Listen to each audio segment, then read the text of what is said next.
both within the country and across its borders. So today I'm joined by 4 distinguished speakers, each of whom brings a unique perspective on the situation in Sudan. Together we will examine the ongoing crisis and explore potential avenues for justice and accountability. So I will give the floor to Oscar Rickett. He is a journalist of the Middle East Eyes who has extensively reported on Sudan, including recent investigations into drone strikes that reveal escalating violence on the ground. So, Mr. Oscar Rickett, the floor is yours. Thank you, Thierry. Is this on? No. You are. The red button. No, it's a red button. Yes. Hi. Can you hear me? Right, great. Thank you, Thierry, and it's a pleasure to be here. I'm a journalist, and I've been covering Sudan for a long time, but particularly since 2019. As is typical of journalists, I'm going to give a very general, sweeping talk that sort of introduces you to the war and to some of the main issues, including the involvement of international activism, and I'll be handing over to people who have more in-depth knowledge than I do. So in 2019, a democratic uprising in Sudan toppled Omar al-Bashir, an autocrat who had ruled the country for 3 decades, and who in the first decade of the 21st century presided over the genocide in the vast western region of Darfur. To quell rebellion in Darfur, Bashir had deployed a collection of militias known as the Janjaweed, the devils on horseback, Arab groups who targeted the mostly black African Sudanese who had been protesting his rule and calling for more of their own rights. In 2013, threatened again by protests against his rule and worried that he would be deposed by another military commander, Bashir brought the Janjaweed into the auspices of the state under the intelligence services, and he renamed them the Rapid Support Forces, the RSF, a paramilitary group. The commander of the RSF was a Janjaweed warlord named Mohammed Hamdan Dagalo, known to one and all as Hemeti. Bashir would pronounce his name so that in Arabic it would translate as my protection. And Hemeti, who himself was from Darfur, whose family had origins in Chad, was an outsider, and he built up a large fighting force. 40,000 of these young men went in 2016 to fight in Yemen for the Emirati and Saudi-led coalition. At the same time, the Dagalo family was exporting gold from its mines in Darfur to the markets of Dubai. After Bashir left power in 2019, a transitional civilian military government led Sudan until October 2021, when Hemeti and Abdel Fattah al-Burhan, the head of the Sudanese armed forces, the SAF, the National Army, enacted a military coup. The RSF and the army had different sources of power and different views of the world, so it was an uneasy alliance. Hemeti was close to the UAE, and its leaders, Burhan, who had been to military academy in Egypt, was closer to the Egyptians. The army had the Sudanese military industrial complex, a string of factories across the country manufacturing pharmaceuticals. The RSF had mercenaries, gold, captagon, other illicit substances. And these two men, not only do they have different domestic sources of wealth, but they also develop sort of parallel foreign policies, in some cases developing different parts of the same country's diplomatic institutions. So, for example, Burhan would be closer to, became quite close to Benjamin Netanyahu, whereas Hemeti was developing contacts with the Mossad. And a similar story was happening in Russia and in other countries. Attempts by the US and others to return Sudan to civilian rule fell by the wayside in 2023, particularly over the role the RSF would play in a future Sudan. The desire was to return the RSF, either to get rid of it or to reincorporate it into the army. This is not something that the RSF's leaders wanted.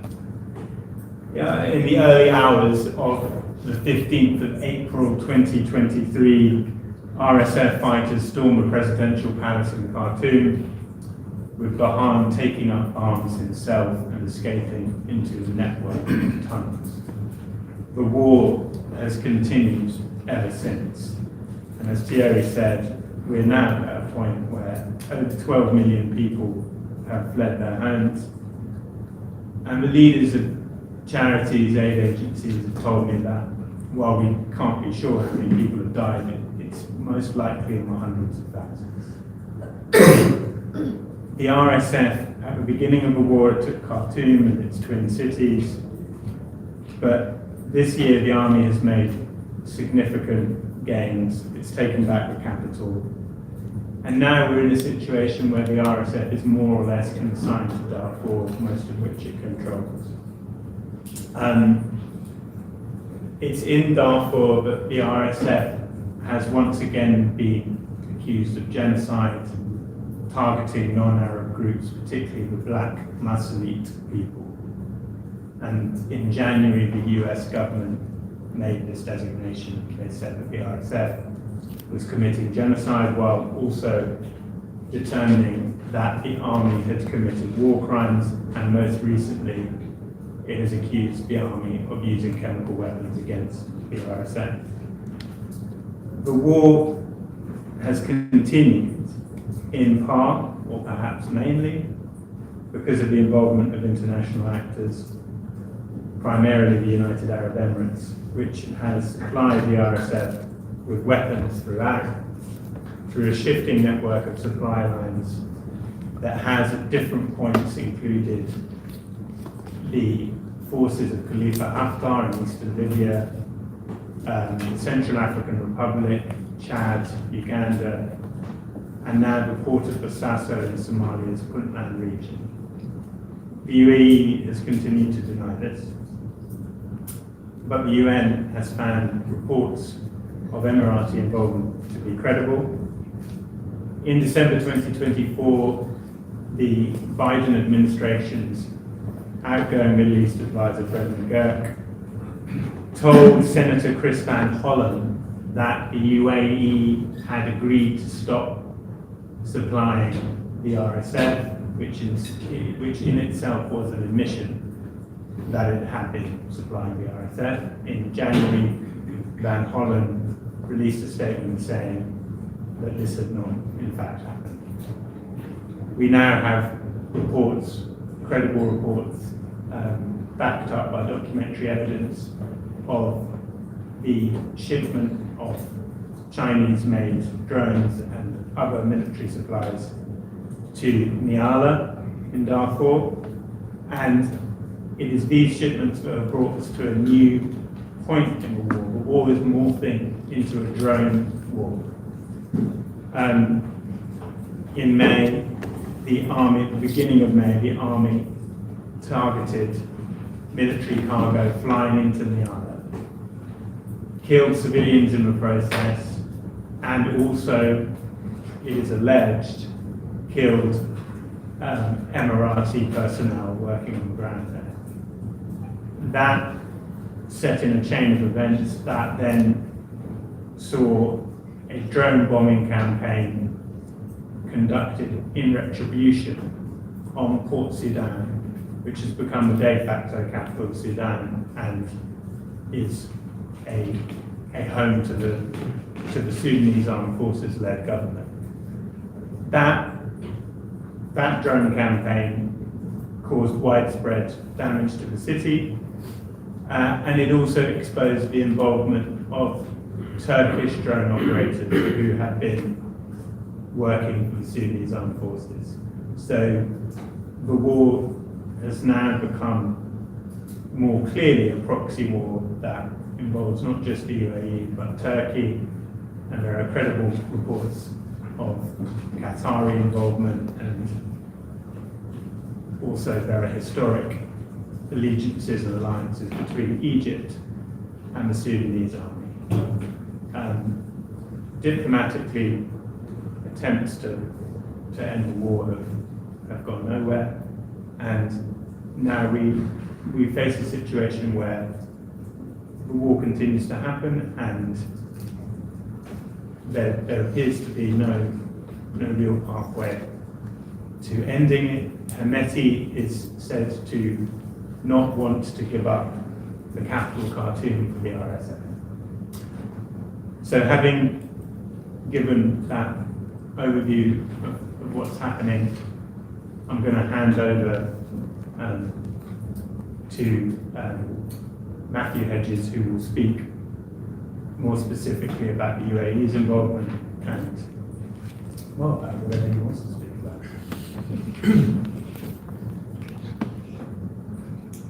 So, thank you for your presentation. So now, as you said, I will give the floor to the Dr. Matthew Hedges. He's a British academic specializing in security studies, with a particular focus on authoritarian regime, and will assist in understanding the international dimension of the conflict. So, Dr. Hedges, the floor is yours.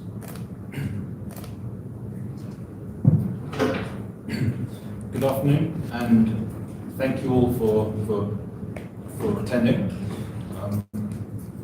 My academic background is I wrote a doctorate examining the Abu Dhabi ruling family's regime security strategy. I was detained and sentenced to life imprisonment in the UAE, was tortured for the false charge of espionage. As a result, I have a unique understanding of what truly is going on within the UAE, and also what they are doing internationally. The UAE's approach to statecraft, to foreign policy, it follows a very key similar pattern of engagement. Across weak and fragile states, such as Libya, such as Somalia, such as Sudan, such as Yemen, the UAE seeks to pursue a policy of divide and conquer by enabling its own proxy security forces and uprooting society to reshape it in its own image. This is at its core driven by a demand for authority, for control. There is no tolerance for any opposing views, for any opposing sentiment. This is a key indicator as to how and why the UAE is so sensitive in regards to any form of criticism, why it's so sensitive in any form of condemnation or evidence highlighting its activities in war zones, in genocides such as Sudan.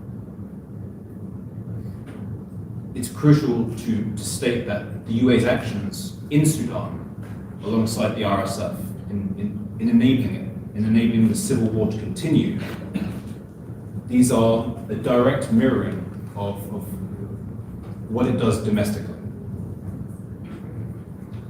We've seen the UAE co-opt, and we've seen the UAE repress civilians, local populations in this regard in Sudan, in neighboring countries, where they're able to try and establish interest groups, interest networks through criminal, through public, and predominantly security-orientated groups.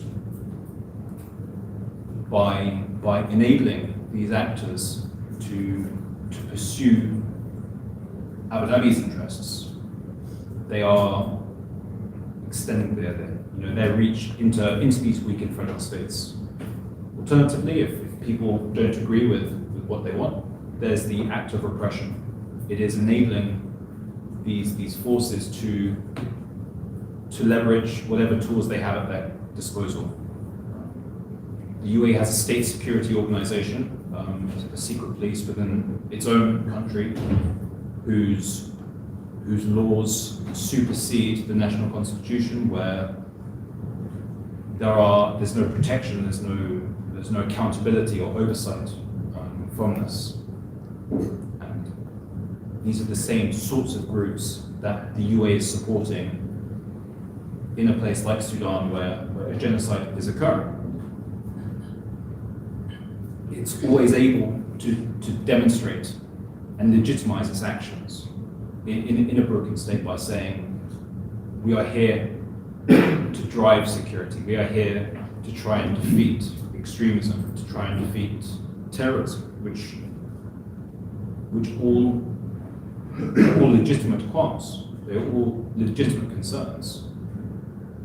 But it also distracts away from the actions that they're taking. What we've seen the UAE do, or at least facilitate over the past several years, are arms and weapon shipments increasingly traverse through the UAE, through its international logistics points, such as in Basaso, such as in Uganda, in Kenya, Egypt, Libya, Chad, where these military cargo planes that are coming from parts of the former Soviet Union, from parts of the UAE themselves, these are what are enabling this war to continue. We've seen documented evidence, not just from the UN, but also from the US, of what this entails. Again, as Oscar said, the UAE denies this, but on times there have been, documentation of Emirati branded weaponry turning up in the country. It's either that the UAE itself doesn't have full control and autonomy of its own military and security equipment, or it is directly aiding and facilitating this. The UAE is also increasingly looking to work again with partners such as Russia, where through assets in Libya, the UAE has been able to substantially increase the reach of General Haftar. And what we saw last week was that Libyan forces have now reached the Sudanese border, forcing the Sudanese army to retreat. And it has enabled the RSF to have that direct logistic access and control through Libya. These cargo flights are coming into Russian-held military facilities, and from there they're able to now travel into Libya. A similar occurrence occurs in Chad. Similarly, in Central African Republic, in Uganda, as I said, in Somaliland. But this is all happening because of the lack of broader interest, or it's happening for the lack of scrutiny. As I said, the UAE is extremely sensitive towards any actions that may identify, that may support the attribution of its activities. But that lack of courage in highlighting this is exactly why these activities are continuing.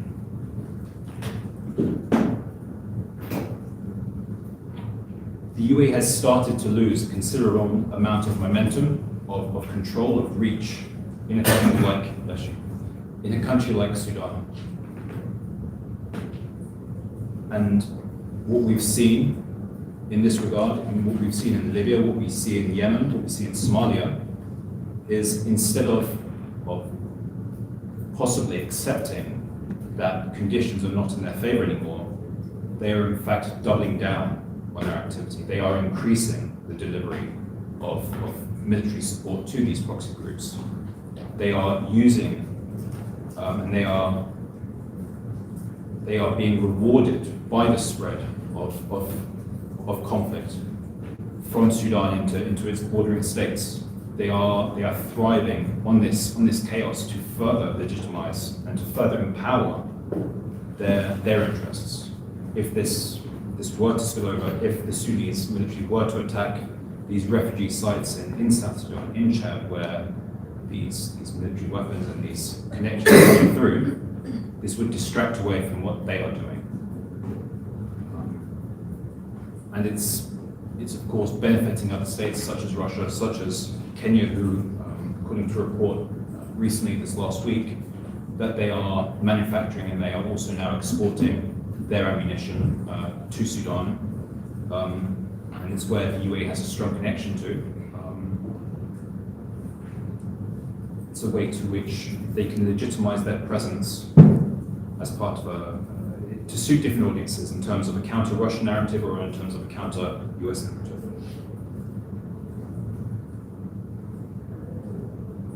That's where I'm going to leave it for now. But the greater the chaos, the greater the instability, the more that they seem to thrive in this regard, and the more that they're bringing in further external partners. It's a trend that is worsening. Thank you. Thank you, Dr. Ejid, for your presentation. Now I will give the floor to Waslan Al-Tayeb. I hope I didn't make any mistake in your name. So it's okay. So he's a Dutch Sudanese national who was held hostage by the rapid support forces and will share a first-hand account of the atrocity committed. So, Mr. Tayeb, the floor is yours.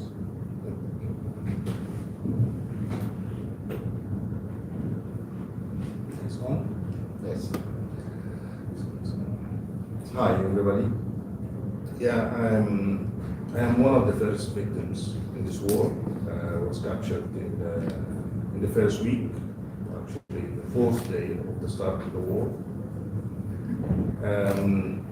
In the time that I spent with the RSF, I did witness all sorts of the crimes that you heard of firsthand, because I don't know why, but I was treated different than the rest of the people. I did suffer in the beginning of my captivity.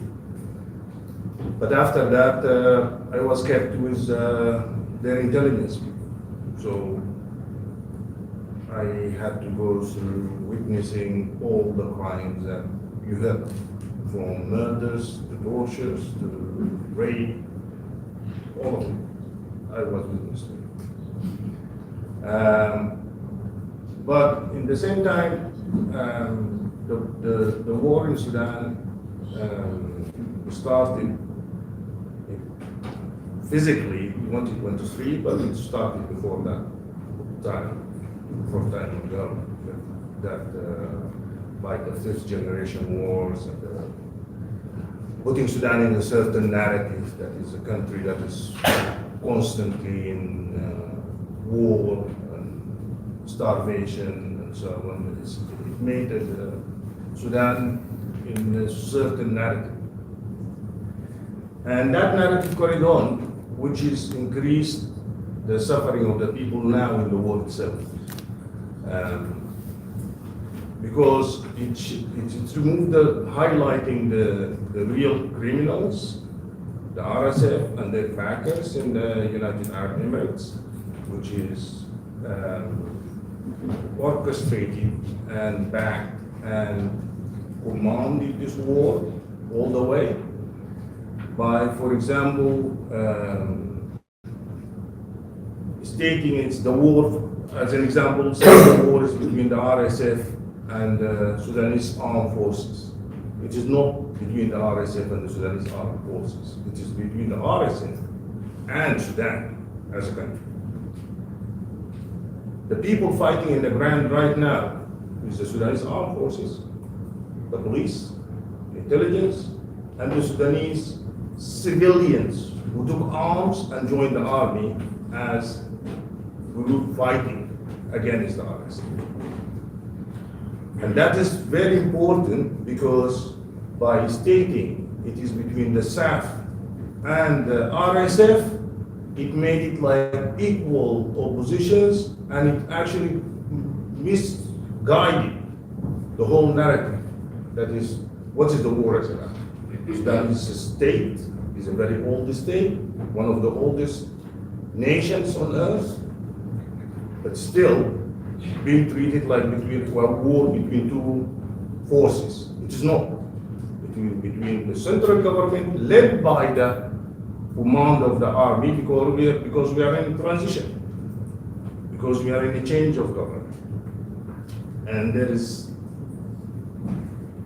a civilian government that needs to be led by a civilian prime minister until we have an election. Right now, before we have this session, we've been discussing about that and for the last 5 years, we don't have high courts. We don't have the constitutional court in place. And that is one of the pillars of the civilian government or of governance in any country. So these kind of pillars does not exist. And at the same time, the international community being pushing the same narrative that is actually a war between two armed forces. It is not like that. The country of Sudan, it's the whole plan is to hijack the whole country for resources, for political gains, and it's being supported by, we have one of the things that we're suffering in Sudan from, is our political parties or political groups. They don't distinguish the line between political actions and where they can have a political debate or they can attack the government politically and attacking the country itself. So we have politicians. I used to be part of these groups when we are opposing Bashir regime, that they don't shy out to lie on the government just to make something up, just to prove that there is a corrupt government. There is corruption. It used to be some corruptions. Nobody can deny that. But in a way that actually put hands or hide the crimes which is happening on the ground, that is another crime by itself. Supporting the UAE to try to cover up the crimes committed in their land in Sudan, that's a crime by itself. We have over 12.5 million, that's the last statistic, which was 2024, I believe. 12.5 million displaced people. Displaced means it's not just people, they fled their place. No, they lost everything. They lost their position, they lost all their earning that they used to have for the years. They've been working hard to make their houses, their cars, everything is being looted and this transformed west, either to Darfur or to Chad and Niger further. We have over 100, the last year statistics, over 150,000 people, these are the people who were being murdered in the fighting. Not by bombing only, even that's the killing, people who have been killed. The last statistics, which is over 10,000 women being raped. There was a rape televised in the CNN and the BBC of a woman in the beginning of the war. And still, the action is being so little because the narrative is wrong. The international community is not interested of the war because it's misclassified maybe, or the money of the UAE is being acted as one of the barriers for the media or for the, we have very very small group of journalists really focused, like Oscar, focused in what's going on in Sudan. And his colleagues in the Middle East Eye is one of the first news agencies that has actually picked up what's going on. But other than that, then you have the Guardian, you have the very small group of journalists is taking up what's going on, which when it is one of the, it's not one of, it is the biggest crisis in the modern age. We're talking about 12 million and a half is being displaced. We're talking about over 150,000, that is what is last year was said, over 10,000 women being raped, that is what is being taken account of. Keep in mind, Sudanese people are conservative people. There is a lot of rape is not documented. They don't talk about. I know of people that women, they did commit suicide just to keep that from being known outside. We have hundreds or tens of thousands of girls, and nobody's talking about these girls being taken from Khartoum, from Al Jazeera, and taken to Darfur and to the neighboring countries to be used as sex slaves or to be traded, sold like slaves. Nobody's talking about that. And this is proven. It is still, right now it does exist, and it is in Niala right now. If any organization is like to go and investigate it, they will find it. That is, and it's for well-known families that they actually, they've been taken. But the reason of all this happening is the lack of interest of the international community in shedding the light in the real perpetrators. Who is committing these atrocities? Who is backing it up? One of the things also, the people they do fall wrongfully on is equalizing the Sudanese government seeking support from Egypt, which is the ancient country. This is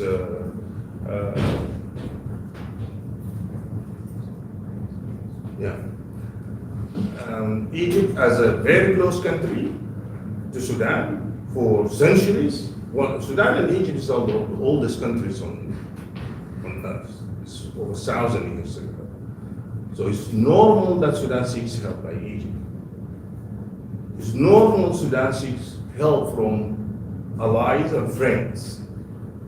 What's not normal is other countries supporting a militia to destabilize the country itself, or to destabilize or to commit the atrocities the RSF committed in Sudan. The RSF is being classified as a criminal group since 2003. It's not 23, it's 2003, when they used to be called the Geneva. Sorry, I just took longer than I'm supposed to. And thank you very much for attending and listening. And I give the floor for questioning.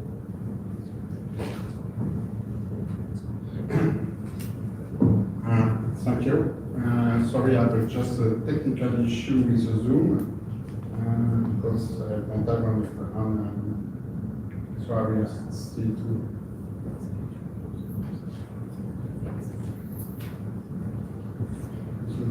I don't have the connection with the room camera and the laptop, so I'm going to try to get it like this.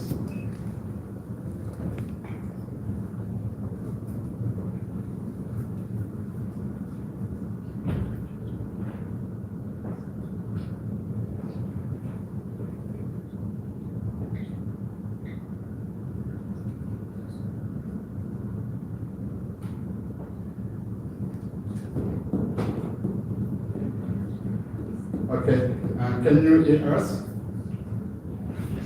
Okay, Sorry, we have an issue with system here, so people will be able to hear you, but will not be able to see you. So I will present you shortly, and we will see how we can fix that. So Sudan's branches of the Genocide Convention. So you will join us online, and so now the floor is yours. Thank you very much. That's really,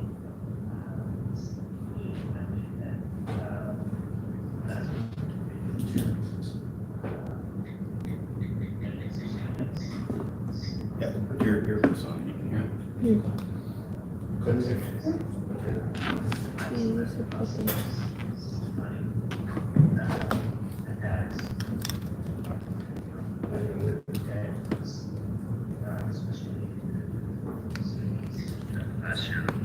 a city that is encircled by the groups of forces and inside militias for a year now. Of course, many displaced persons, for example, there's also IDP camp being attacked and forced to leave to nowhere and some by distant places with massive and so this is really very timely, and I think here I'd like to recommend the speakers for laying the foundation, particularly about the origins of the RSF, and that there is a man-created militia.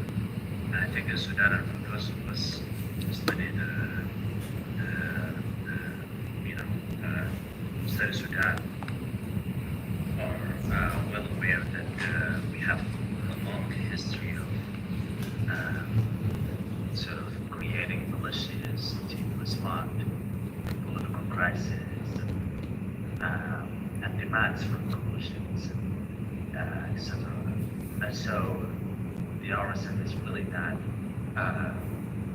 the last militia, not the first. But the militia militias that were created by the state, by the army. And so what we're seeing today is a direct result of,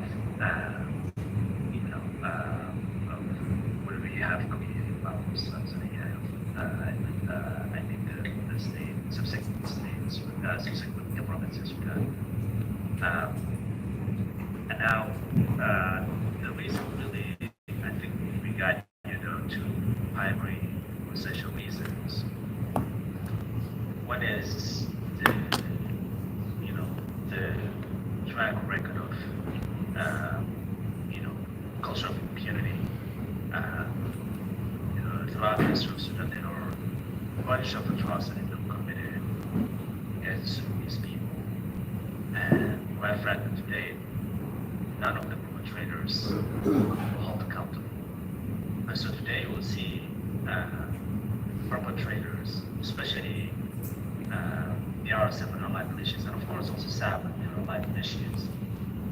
They document the violations, the atrocities by themselves, whether that is slaughtering of civilians, whether that is rape, you name it. And so basically, actually, really do not need to investigate a lot to prove the atrocities and attribute them to the perpetrators. They actually do them by themselves, and that is because they fear no justice, right? I think the second reason why we got here today is because, again, the film approaches which always open Sudan's conflicts, right? Oftentimes, the way I think this is the adopted approach, and it's actually supported by the international community, is that wherever there is a conflict, they tend to promote a settlement of that conflict between four parties. So basically, you would have a bilateral transactional transitional agreement between often the most powerful groups, either the army, rebel groups, Arab movements, and that is with a bilateral solution. that not represents the group party. And what the outcome of that is it incentivizes, the excluded groups and oftentimes the less dominant groups to pick up arms if they wish to secure their rights and ensure their interests, right? And that's exactly what we're facing today.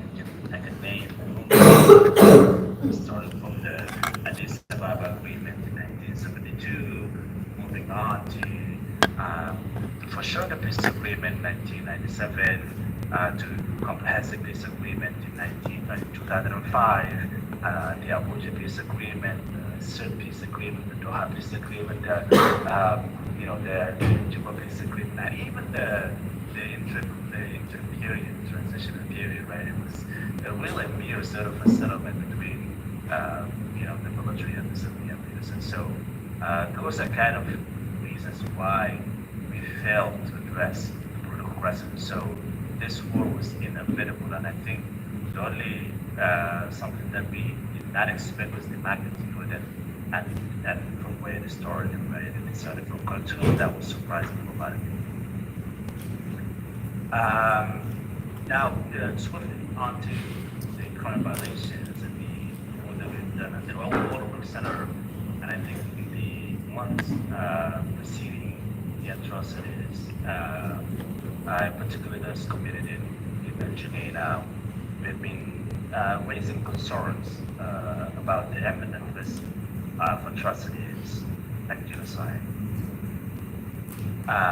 And this is not only because of the recent history of speaking, 2 decades ago, the history of genocide and atrocities by the same groups, same perpetrators, and same ethnic groups who was assassinated under Arabs, and in the same region, right? Darfur, here speaking. The reason why I'm mentioning Darfur, the focus of our investigation is because when the conflict started, particularly in Darfur,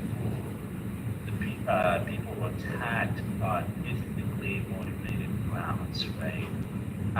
So basically, the RSF, their allied militias, made their plans clear, and that is to destroy the Arab populations in Darfur. And you will see that from some of the incitement languages that they have used, and we documented that. For example, they say, shoot the boys, and reference to the boys. For example, we would not leave any educated Muslim alive, we will finish you. Those are kind of things that they would say. They would write on the walls and shops, and this is the land of Arab, this is not the land of Muslim. And we must destroy the more basic kind of language that was used by the RSF in days preceding the atrocities of genocide in Geneva. So, what makes the atrocities that we have seen so horrific is not only the atrocities themselves, right? But it is they were preventable, right? We have, a lot of people have documented that already. Information was made available. The international community was aware, and there were tools available to prevent. But they failed to do so, and I think I really believe that that was deliberate in the sense that how can you know that the atrocities will come in, and you were seeing the early indications, including by the UN itself, and yet they failed to act. And so, on our part, just to amplify the concerns and the risks, we sort of invited leading international jurists and prosecutors and scholars to sound the alarm. That was from 2023, and then 2024 we started sort of investigating clearly the possibility of whether genocide has occurred or not. And we reach 5 definitive conclusions, and we use 2 sort of standards of rules, reasonable ground belief, and clear convincing evidence. Here are the 5 conclusions that we reach, analyzing particularly the situation in West Darfur, the atrocities committed against the Muslims. And that based on clear convincing evidence, the Rapid Support Forces and allied militias have carried out systematic attacks and atrocities in West Darfur, targeting particularly the Darfur Muslims, killing thousands of them, and systematic attacks and this type of sort of language that was used. There is no other conclusion than saying that the RSF intended to destroy the Muslim all or in part. That is what we decided. And then we also concluded that based on clear, convincing evidence that the RSF and allied militias have committed, and actually today still committing, direct public incitement to genocide. You see them on social media platforms, on their Telegram channels, and with the statements of their affiliates, their group, and other sort of militias, field commanders and the like. And based on these 2 primary conclusions, we also concluded that based on clear, convincing evidence that the UAE, as the speakers before me already elucidated, and Libya, Chad, Central African Republic, and Russia, and have, or they're complicit in the atrocities and genocide committed by the RSF, and that is in direct contravention with Article 3E of the Genocide Convention. And based on these conclusions, of course, we believe that all 153 states parties to Genocide Convention are obligated to end complicity and employ all means reasonably available to them to prevent and halt genocide. This is an international obligation, it's a duty that should have been honored. And I think they have, states parties, all state parties, because the Convention of the National Committee as a whole, have the duty to end complicity, to prevent and punish, the perpetrators of the genocide. And then finally, there's a reasonable ground to believe that the RSF and allied militia are responsible for genocide against non-Arab groups other than the Masali, including the Darfur and Zagawa, and this is primarily in Central and North Darfur. And actually, this report was released in April 2024, and just a couple of months later, we've seen targeted attacks against Zagawa, for example, in North Darfur. Dozens of villages have been attacked, systematically attacked.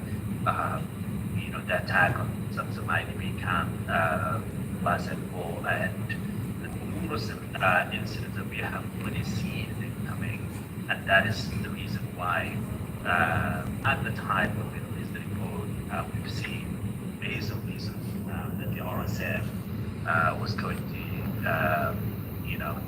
was responsible for genocide against, potential genocide against, other non-African groups other than themselves. And so because of these conclusions, and as a theory of change, and I'll conclude in a minute or so, We feel the way to end the atrocities not only in Darfur but across the country is by targeting the enablers of the warring parties and enablers of these atrocities. Right? You can target individuals in the RSF or individuals in SAF, but that is unlikely to end the violations of the atrocities. And I believe that the reason why these atrocities are continuing until today, and of course the war continues until today, is because the warring parties, and here is not only SAF and the RSF, there are many warring parties, and of course their supporters, they continue the war because they have the means to do so, right? They have the resources to continue the war while there is no resources to defeat the civilians in Sudan. And therefore, you can the only way with the war is by cutting off from the funding sources. And that is part of the reason why one of the accountability methods by targeting states and private interest corporations, right? Cargo companies and arms sort of suppliers and all these sort of it's like basically to target deep pockets if you wish to the atrocities. And that is one of the reasons why at the center we convened and we established a convened task force. And the idea of this task force is primarily to survey different accountability forums to hold the states and entities accountable for the violations. That includes the ICJ, perhaps domestic prosecution, universal jurisdiction, and the like. I'm happy to speak more further when if there's a time, but I think this is just to lay a foundation as to what we think would be helpful to respond to these atrocities. I'll leave it there. Thank you. Okay, thank you, just in time. And we so people were able to audience were able to see you and to listen to you.